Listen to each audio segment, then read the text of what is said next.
প্রিয় দেশবাসী, আজকে অত্যন্ত বেদনা ভারাক্রান্ত মন নিয়ে আপনাদের সামনে উপস্থিত হয়েছি। কোটা বিরোধী আন্দোলনকে ঘিরে দেশজুড়ে যে সংঘাতময় পরিস্থিতি তৈরি হয়েছে তার প্রেক্ষিতে সরকারের অবস্থান জানাতে সন্ধ্যায় জাতির উদ্দেশ্যে ভাষণ দেন প্রধানমন্ত্রী শেখ হাসিনা। প্রায় ৮ মিনিটের ভাষণে প্রধানমন্ত্রী বলেন, শুরু থেকেই আন্দোলনকারীদের কর্মসূচি নিয়ে সরকার, প্রশাসন, পুলিশ ধৈর্য দেখায়, কিন্তু সন্ত্রাসীরা এই আন্দোলনে প্রবেশ করে সংঘাত ও হত্যার ঘটনা ঘটিয়েছে।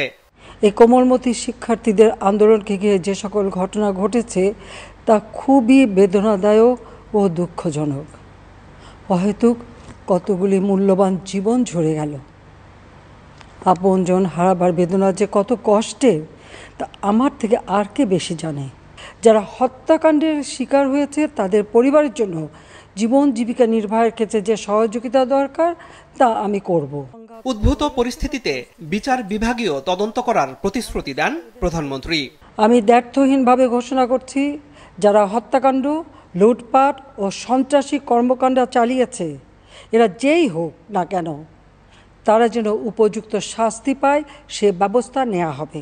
আমি আরও ঘোষণা করছি, হত্যাকাণ্ড সহ যে সকল অনভিপ্রেত ঘটনা ঘটেছে সুষ্ঠু ও ন্যায় বিচারের স্বার্থে সে সকল বিষয়ে বিচার বিভাগীয় তদন্ত করা হবে।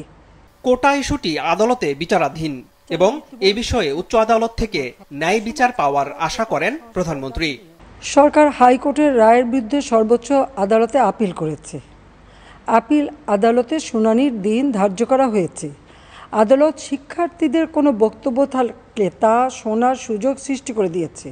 সর্বোচ্চ আদালতের রায় আসা পর্যন্ত ধৈর্য ধরে অপেক্ষা করার জন্য আমি সকলকে বিশেষভাবে অনুরোধ জানাচ্ছি। আমার বিশ্বাস, আমাদের ছাত্র সমাজ উচ্চ আদালত থেকে ন্যায় বিচারই পাবে, তাদের হতাশ হতে হবে না। এই সময়ে আন্দোলনরতদের নিরাপত্তার দিকটিতে নজর দিতে শিক্ষক, অভিভাবকদের প্রতি আহ্বান জানান প্রধানমন্ত্রী। আমি আন্দোলনরত কোমলমতি ছাত্রছাত্রীদের নিরাপত্তা নিয়ে অত্যন্ত উদ্বিগ্ন। এই সন্ত্রাসীরা যে কোনো সময় সংঘাতের পরিবেশ তৈরি করে তাদের ক্ষতি সাধন করতে পারে।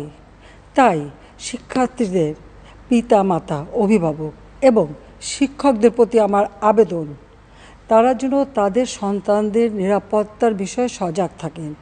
একই সাথে সকল শিক্ষা প্রতিষ্ঠানের ছাত্রছাত্রীদের নিরাপত্তার বিষয়টি বিশেষভাবে নজর রাখেন।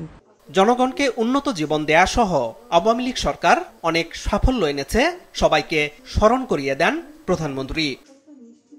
আনোয়ার হোসেন, মাছরাঙা সংবাদ, ঢাকা।